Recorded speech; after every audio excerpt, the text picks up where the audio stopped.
तसव्वुर करें एक ऐसे शहंशाह का जो तख्त पर बैठने के लिए अपने ही उस सगे चचा का सर काट दे जिसने उसे सगे बेटे से बढ़कर प्यार दिया हो। लेकिन फिर यही जालिम बादशाह जब तख्त पर बैठे तो वो हिंदुस्तान के लिए एक ऐसी फौलादी ढाल बन जाए जिससे टकराकर चंगेज़ खान के वो नाकाबिले शिकस्त मंगोल भी रो पड़े जिन्होंने आधी दुनिया को राख कर दिया था। एक ऐसा हुक्मरान जो अनपढ़ था लेकिन उसने मुआशियात यानी इकनॉमिक्स का एक ऐसा हैरत अंगेज और कड़ा निज़ाम बनाया कि अगर कोई दुकानदार नाप तोल में गाहक को जरा सा भी कम सामान देता तो बादशाह के हुक्म पर उस दुकानदार के जिस्म से उतना ही गोश्त काट लिया जाता। ये दास्तान है तारीख़ हिंद के सबसे ताकतवर, ख़तरनाक और जंगी हिकमत अमली के बेताज बादशाह अलाउद्दीन खिलजी की। एक ऐसी दास्तान जिसमें इक़्तिदार की हवस, बेपनाह दौलत, खौफनाक जंगें और एक ग़ुलाम की वो वफ़ादारी शामिल है जिसने हिंदुस्तान का नक्शा बदल कर रख दिया। अलाउद्दीन खिलजी का पैदाइशी नाम अली गर्शास्प था। इसका चचा जलालुद्दीन खिलजी सल्तनत दिल्ली खिलजी ख़ानदान का बानी था। जलालुद्दीन एक इंतहाई नर्म दिल बादशाह था और वो अपने भतीजे अलाउद्दीन से बेपनाह मोहब्बत करता था। यहाँ तक कि उसने अपनी बेटी की शादी भी अलाउद्दीन से कर दी और उसे कड़ा यानी इलाहाबाद के करीब का गवर्नर बना दिया। लेकिन अलाउद्दीन की आंखों में तख्त दिल्ली के ख्वाब थे। वो जानता था कि तख्त हासिल करने के लिए उसे एक बहुत बड़ी और ताकतवर फौज चाहिए और फौज के लिए बेपनाह दौलत दरकार है। उसने एक इंतहाई खतरनाक और खुफिया मंसूबा बनाया। उसने बगैर अपने बादशाह चचा को बताए जुनूब यानी डेक्कन की एक इंतहाई अमीर हिंदू रियासत देवगिरी पर अचानक और तूफानी हमला कर दिया। देवगिरी का राजा इस हमले के लिए तैयार नहीं था। अलाउद्दीन ने वहां से इतना सोना, चांदी और हीरे जवाहरात लूटे जिनका हिसाब लगाना उस दौर में नामुमकिन था। जब अलाउद्दीन ये दौलत लेकर वापस कड़ा पहुंचा तो उसका बूढ़ा चचा सुल्तान जलालुद्दीन खुशी खुशी अपने भतीजे को गले लगाने आया। जुलाई 1296 की एक शाम दरियाए गंगा के किनारे जैसे ही बूढ़े सुल्तान ने प्यार से अलाउद्दीन को गले लगाया, अलाउद्दीन के इशारे पर उसके मुहाफिजों ने पीछे से सुल्तान पर तलवारों के वार कर दिए। सुल्तान का सर काटकर नेज़े पर लटकाया गया और अलाउद्दीन के सिपाहियों ने उस कटे हुए सर के साये में उसे दिल्ली का नया शहंशाह तस्लीम कर लिया। दिल्ली के अवाम और अमीरों की बगावत को रोकने के लिए अलाउद्दीन ने कमाल चाल चली। वो कड़ा से दिल्ली तक रास्ते भर मंजनीकों के जरिए अवाम पर सोने के सिक्के निछावर करता गया। अवाम सोने की चमक में अपने पुराने बादशाह का खून भूल गए। तख्त अब इस खूनी फातिह का था। अलाउद्दीन अभी तख्त पर बैठा ही था कि मशरिक़े वुस्ता को रौंदने वाले मंगोल तूफान ने हिंदुस्तान का रुख कर लिया। इससे पहले दिल्ली के हुक्मरान मंगोलों को रिश्वत देकर या दिफाई जंग लड़कर वापस भेजते थे, लेकिन अलाउद्दीन ने कसम खाई कि वो दिफा नहीं बल्कि मंगोलों को उनकी जुबान में जवाब देगा। उसने खुद को सिकंदर सानी यानी दूसरा सिकंदर का लक़ब दिया। 1299 में किल्ली की जंग तारीख का एक इंतहाई लर्ज़ाखेज़ मोड़ थी। मंगोल जर्नेल कत्ल ख्वाजा 2 लाख की वहशी फौज के साथ दिल्ली के दरवाजे तक आ पहुंचा। अलाउद्दीन के वजीरों ने मशवरा दिया कि किले में छुप कर जान बचाएं। अलाउद्दीन ने गरज कर कहा, अगर मैं आज छुप गया तो कल ये तख्त मुझ पर थूकेगा।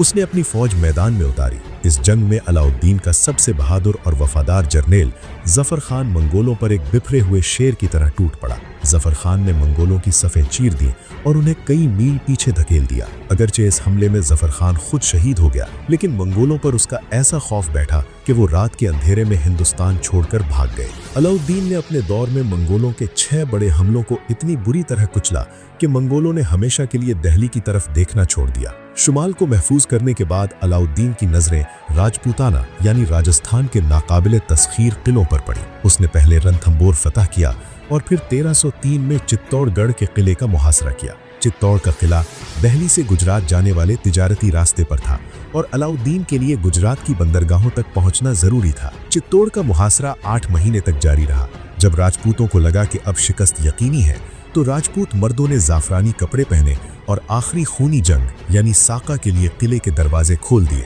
जबकि रानी पद्मावती रिवायतों के मुताबिक और किले की दीगर तमाम औरतों ने दुश्मन के हाथ लगने से बचने के लिए खुद को आग के एक बहुत बड़े अलाव में गिराकर जौहर कर लिया। जब अलाउद्दीन किले में दाखिल हुआ तो उसे सिर्फ राख और लाशें मिली। गुजरात की फतह के दौरान अलाउद्दीन के एक जर्नेल को एक हिंदू ख्वाजा सरा गुलाम मिला जिसे 1000 दीनार में खरीदा गया था। इसका नाम मलिक काफूर था, जिसे तारीख 1000 दीनारी के नाम से जानती है।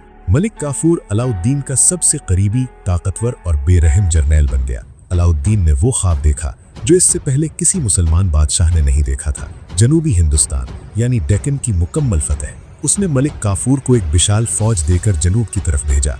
काफूर ने एक तूफान की तरह देवगिरी, वारंगल, दौर समुद्र और मदुराई की ताकतवर हिंदू रियासतों को रौंद डाला। वो वहां से सैकड़ों हाथी और इतना सोना लाया कि दिल्ली के खजाने छलक पड़े। और सबसे अहम बात, वारंगल के राजा से तारीख का सबसे मशहूर और कीमती हीरा कोहिनूर भी मलिक काफूर ने ही छीनकर अलाउद्दीन के कदमों में रखा था। अलाउद्दीन खिलजी का सबसे बड़ा कारनामा जंगे नहीं बल्कि उसका मुआशी निज़ाम यानी इकोनॉमिक रिफॉर्म्स था।